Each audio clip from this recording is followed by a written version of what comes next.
मूर्ख मगरमच्छ और चालाक बंदर। एक घने जंगल के बीचों बीच एक बड़ी नदी बहती थी।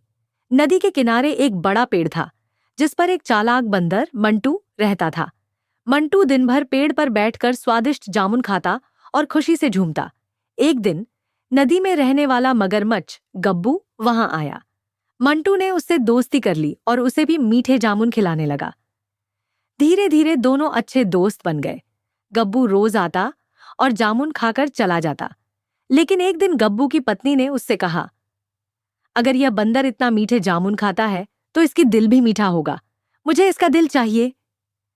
गब्बू पहले तो हिचकिचाया, लेकिन फिर अपनी पत्नी को खुश करने के लिए मंटू को धोखा देने की योजना बनाई। अगले दिन गब्बू ने मंटू से कहा, मंटू, तुमने मेरे घर को कभी नहीं देखा। चलो, मैं तुम्हें अपनी पत्नी से मिलवाता हूं। मंटू खुश हो गया और गब्बू की पीठ पर बैठकर नदी पार करने लगा। लेकिन जैसे ही गब्बू गहरे पानी में पहुंचा, उसने कहा, मंटू, मैं तुम्हें मारने के लिए ले जा रहा हूं।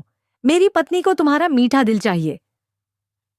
मंटू घबरा गया, लेकिन उसने अपनी समझदारी से स्थिति संभाल ली। उसने हंसते हुए कहा, अरे गब्बू भाई, तुमने पहले क्यों नहीं बताया? मेरा दिल तो उस पेड़ पर ही रह गया। चलो वापस चलते हैं, मैं अपना दिल ले आता हूं।